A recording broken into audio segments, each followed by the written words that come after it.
அரசியலில் பல்வேறு திருப்பங்கள் ஏற்பட்டு வருகின்றன. ஏற்கனவே விஜயின் ஜோதிடர் ராதன் பண்டிட் என்பவருக்கு அரசு பதவி வழங்கியது சர்ச்சையானது. இந்நிலையில் முதலமைச்சரின் ஆலோசகர்களாக ஜான் ஆரோக்கியசாமி, விஷ்ணு ரெட்டி நியமிக்கப்பட்டதாக தகவல் வெளியாகியுள்ளது. சட்டமன்ற தேர்தலில் எந்த கட்சிக்கும் பெரும்பான்மை கிடைக்கவில்லை. கூட்டணி கட்சி உதவிகளுடன் தவேக ஆட்சி அமைத்தது. விஜயுடன் 9 பேர் அமைச்சராக பதவியேற்றனர். நேற்று மேலும் 23 பேர் அமைச்சர்களாக பதவியேற்றனர். இன்று விசிக மற்றும் ஐயுஎம்எல் கட்சியும் அமைச்சரவையில் இடம்பெறவுள்ளது. தமிழக சட்டமன்ற தேர்தல் முடிந்து 1 மாதம் ஆகியும் பரபரப்புகள் ஓயவில்லை. ஆட்சியை தக்கவைக்கும் என எதிர்பார்க்கப்பட்ட திமுக எதிர்க்கட்சியாகிவிட்டது. திமுகவின் கூட்டணி உடைந்துவிட்டது. காங்கிரஸ் கட்சி தவேகவுடன் கூட்டணி அமைத்து அமைச்சரவையில் இடம்பெற்றுள்ளது.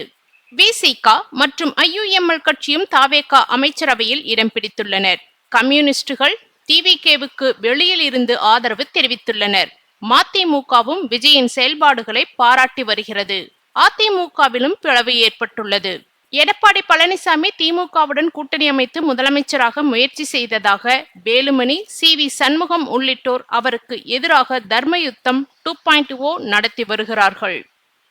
இதில் சர்ப்ரைஸ் என்ட்ரியாக வந்த டிவிகே ஆட்சியை பிடித்துவிட்டது.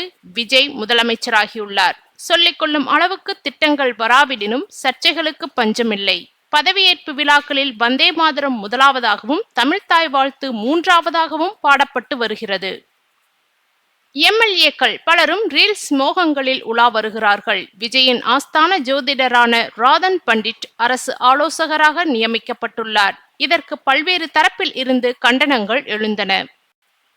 இதனால் அந்த அறிவிப்பை தமிழ்நாடு அரசு வாபஸ் பெற்றது. இந்நிலையில் முதலமைச்சரின் ஆலோசகர்களாக ஜான் ஆரோக்கியசாமி மற்றும் விஷ்ணு ரெட்டி நியமிக்கப்பட்டுள்ளதாக தகவல் வெளியாகியுள்ளது.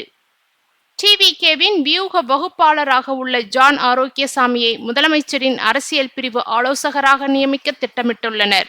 அதேபோல் விஜயின் நெருங்கிய நண்பரான விஷ்ணு ரெட்டியை பொது விவகாரங்களுக்கான ஆலோசகர்களாக நியமிக்கப்பட உள்ளதாக தகவல் வெளியாகியுள்ளது.